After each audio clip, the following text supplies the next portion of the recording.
Thank you for listening to Depictions Media Radio.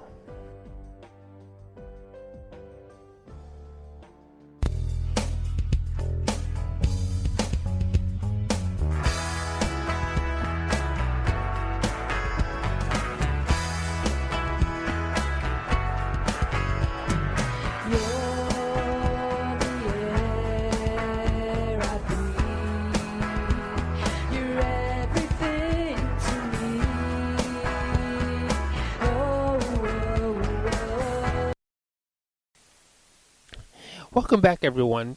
I'm here today with Carmelle Kemp, and I don't know, the best way to describe Carmelle to everyone is that I met Carmelle, and she's a fantastic person. She is the person that stands out in the crowd, not just because she has a very eclectic look to her, but because her spirit is so big and powerful. So she just kind of stands out in the room to you, and you will notice her. And that's kind of what I want to talk to her about, is our spiritual being and the best ways we can actually help our happiness and our spirit just be out there and be the powerful thing that is supposed to be for us also. So welcome to the show, Carmelle, and thanks for coming on again.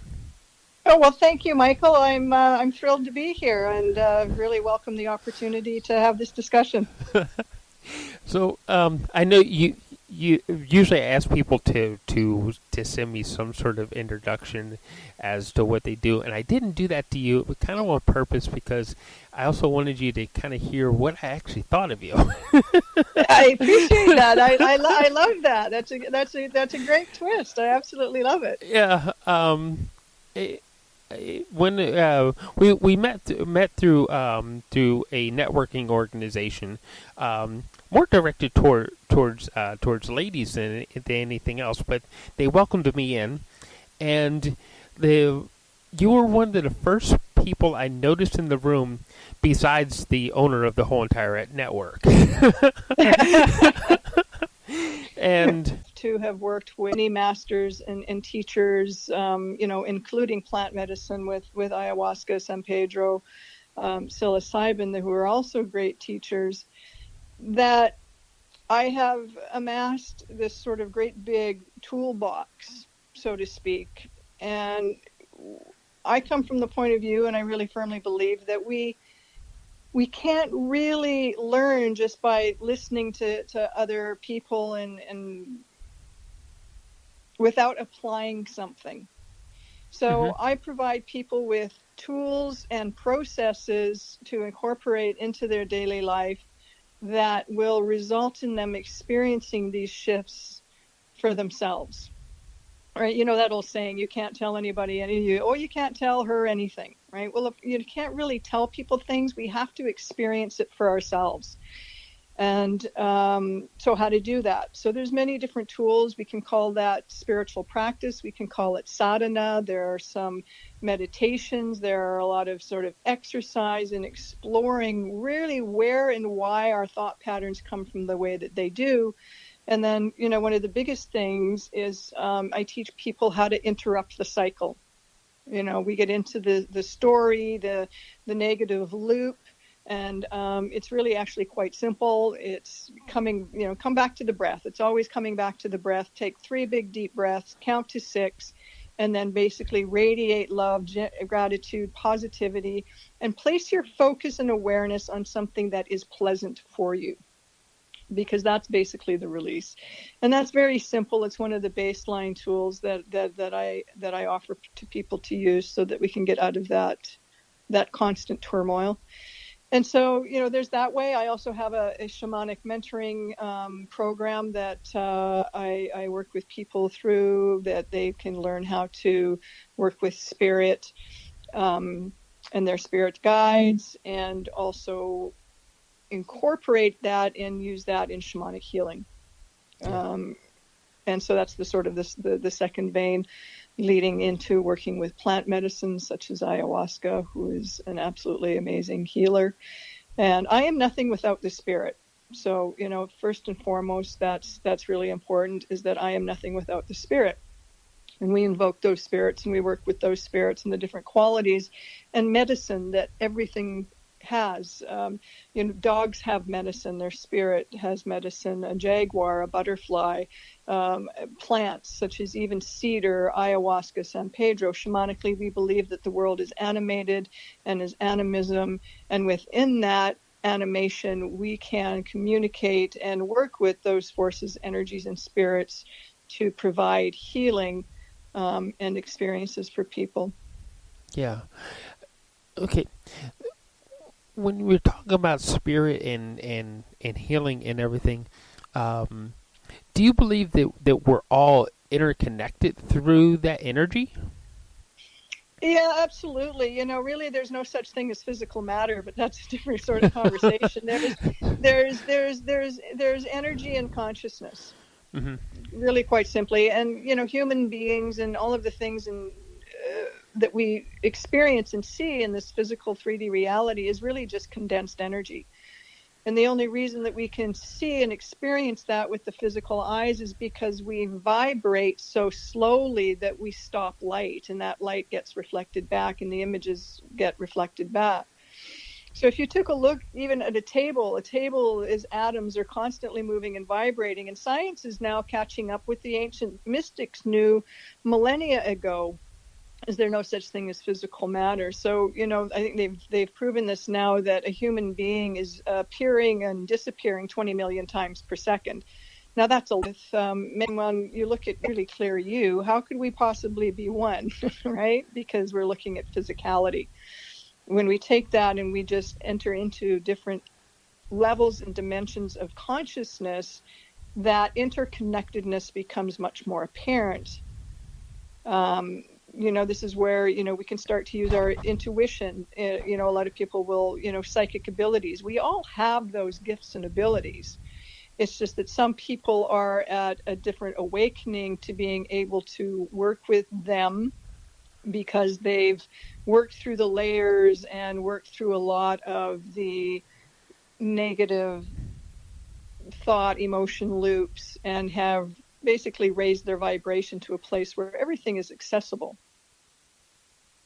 So everything is accessible in what we call space.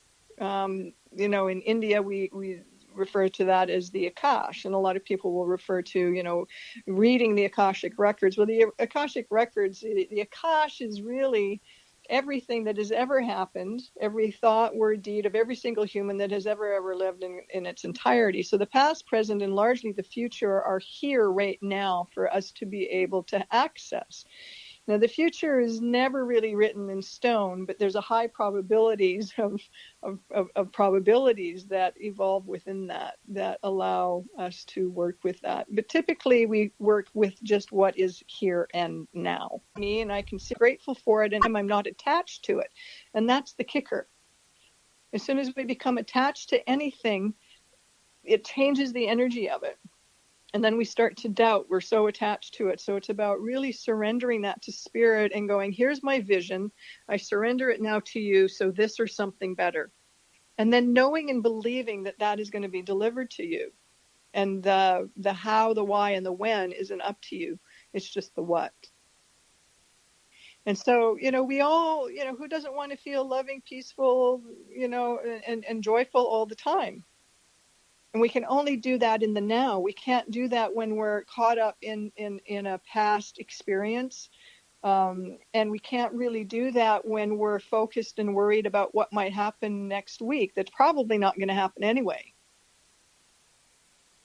This is really difficult for, a lot of people that, have had a lot of unpleasant experiences. We're talking about PTSD. We're talking a lot about trauma that people have experienced. And I've experienced all of them, through my childhood, sexual abuse.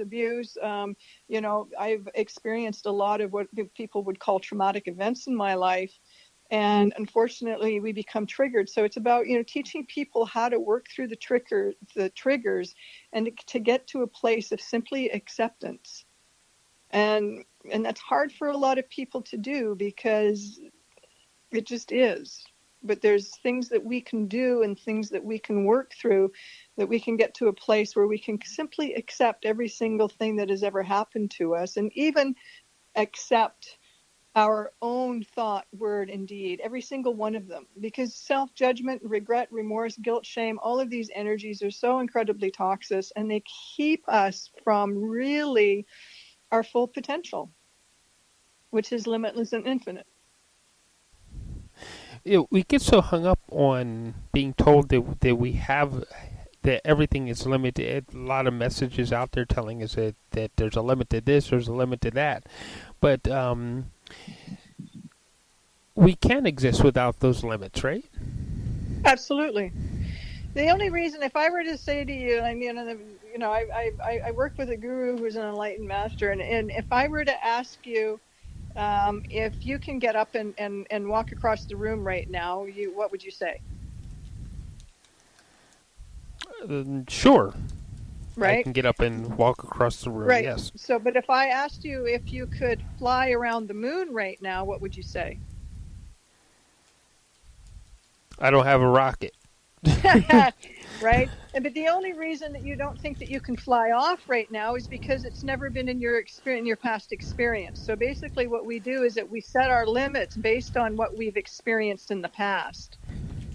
And we set that belief structure and that foundation around there, rather than simply at the same time thinking. We've got rules in homes, we've got rules about school, we've got rules about so many things, and all of these things are in place as structures to keep things functioning in a certain way. We've got government that functions in a certain way.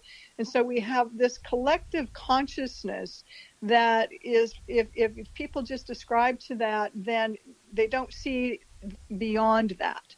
And so there's a consciousness. We are consciousness, and it is infinite and eternal. Mm-hmm. And so it's about capturing a little more of that. And so the best way to sort of use this analogy is, you remember when you were a kid and you blew soap bubbles, Mm-hmm. right? And somebody would blow, maybe a bubble that was the size of a quarter. And then another person would blow a bubble that was, say, around 8 inches in diameter. And then somebody else would blow one that would be in like 12-inch diameter. And you'd point to it and go, that's my air, that's my air, and that's my air. Well, pop the bubbles. Now whose air is whose? Right. Thing about consciousness, and when we talk about consciousness, it's not just about being consciously aware of what's happening. It's about capturing what we refer to really as divine consciousness, and making our way to divinity and to enlightenment. And so people that are doing the work, that are shedding those limitations and shedding the attachments to their identity and personality, are kind of blowing bigger bubbles. They're capturing more of the divine consciousness, rather than simply just the collective consciousness or the limited conscious mind. Mm-hmm. So, what are some of the best ways we can actually, or there's like some exercises that we can do, or that will start teaching us to let go of the limitations and move beyond them towards the infinite? There, but it's like I say, there's no red pill, blue pill. There's several different processes and different exercises. Now, one of the the simplest processes is that when you become triggered or find yourself in the negative storyline, is I always tell people, come back to the breath, use the breath, take 3 big deep breaths, and deep breaths, because when we become triggered, we tend to hold our breath and have this shallow breathing. And there's neurons in the brain who monitor that and go, oh, we're stressed out. So it sends out stress hormones. But the stress hormones only last for 4 to 7 seconds. So that's why we take the 3 big deep breaths, and then we count to 6 just for good measure. Now we've taken the physiological chemical response out of the equation, and we're in a place where we can make, let's say, a rational or a sane choice and put our attention on what it is that we do want, rather than creating the next thought that creates the next emotion in that negative trigger storyline. So that's the first thing to do, is to breathe, use your breath properly. Be aware of your breath, conscious breathing as much as you possibly can. And some of the other exercises that we can do is basically self-inquiry. You know, when you hear that voice in your mind that is going, oh, you shouldn't have done that, or I should do this, and blah, blah, blah, is basically stop and pause and ask who's around by with spirit. You know, you want to call them guardian angels, you want to call them spirit guides, medicine guides, ancestors, ascended masters. Right? Start creating and building a relationship and asking for help. You know, you can even, you know, our own I am living presence, our God self, ask for help from that and build that dialogue. Now, our angels and our guides are constantly trying to nudge us in the right direction, but they cannot fully engage unless we ask. And this is one of the biggest things that I find with a lot of people, is that we have a problem asking. We have a problem for asking for help. And so it's just continual. Just ask for help. Ask to be shown the truth that will set you free. Ask to be led. Maybe it's a book. Ask to be led to a healer. You know, ask, help me figure out and remember who I really am. Right. And so there's many, many, many different processes and ways that we can start connecting to spirit in a different way, and understanding that really we are so much more than we think we are. And we're capable of so much more than we believe that we are. And I'm a firm believer, but it's beliefs are not knowing. For me, in many ways, beliefs are the biggest illusions of them all. Ask yourself why you believe a certain thing. And is it possible for you to look at things in a different way? Right. You know, Wayne Dyer's quote was, you know, always the best. When you start looking at things differently, the things that you look at change. Well, leading back to science again, then if Sir Isaac Newton can say, well, this is as far as I can actually figure with my mind, and then he left the rest to God. He actually put that in his notes, that the rest would have to be left to God, because he realized that he couldn't think past a certain spot. Well, and that's because when we take a look at thinking, the intellect can really never know anything. It can only cut things apart. Mm-hmm. Right? And so, yeah, there's a certain level. It's again, it's not about our job to worry about the how or the why. It's only to worry about the what and let nature or the divine take care of the rest. Right. There's principles and laws to the universe and the cosmos and the way that it works. And, Mm-hmm. you know, it's cause and effect. Okay. Cause and effect is the number one. Hermetic philosophy is as above, so below. So it's cause and effect. You might not always know what the cause of the effect is that you're experiencing. And so it's about really sort of understanding and knowing is that, you know, you can actually be the cause, and then the effect have the affected outcome within that. But there's a lot of surrender that's involved in this work. And people just, a lot of people don't like that, because we've learned to distrust at such a young age, right? When we ask somebody to trust, you know, it's like the T word has been jaded in so many different ways. So what I'll do with people is I'll change trust to and use faith, right? For some reason, faith has a different energy to it than trust does, you know. And then there's a huge surrender part to this, and the ego doesn't like that. The limited self doesn't like that, because it wants to be in control all the time. Right. Right. And so there's a certain aspect of surrender.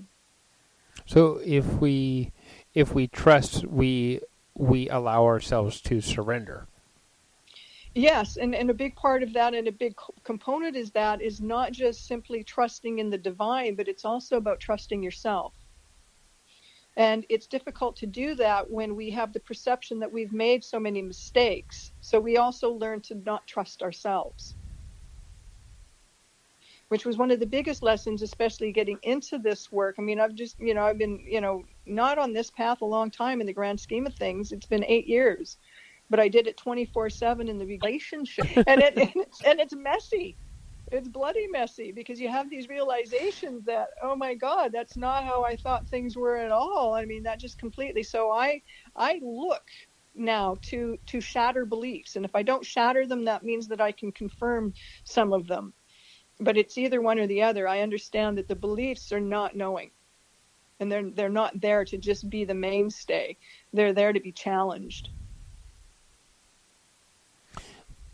Somehow that just makes sense that that our beliefs are there to be challenged. Mm-hmm. Why do we have, the beliefs that we do? Where did they come from? That's true. Where did they come from? And that's something to be asked, because most of our beliefs are handed to us, right? Mm-hmm. Absolutely. So are they really ours, or they're someone else's? Well, and it's a combination, right? Because we can talk about, some people say, well, I was raised Catholic, I was raised Muslim. So now we've got, the religion into it. I was raised conservative, I was raised NDP. And so there's a lot that we do adopt through our familial system. And then there's those beliefs that we develop on our own. I read something the other day that, people are saying that we really determine between the ages of 3 and 6 how we have to survive. Between the ages of 3 and 6, we make something goes off somewhere that determines how we think that we need to survive based on what has happened to us up until then or during that time. That's really young. It's really young. And so there's a lot of threads and layers that we need to then process and get through and dissolve. For me, I, at the ages of 3 and 6, I had experienced sexual abuse. Right. And so there was I learned how to distrust really early in life due to several factors. And so, in my own work and my own inner journey has been about, unwinding all of the beliefs and habits and patterns that stemmed from that. Right. Which are so far reaching. I mean, it's, and that's where it also gets messy, but it's also incredibly beautiful. I don't want to paint this picture. I mean, it's hard work. I'm not going to lie. I'm not going to sugarcoat it.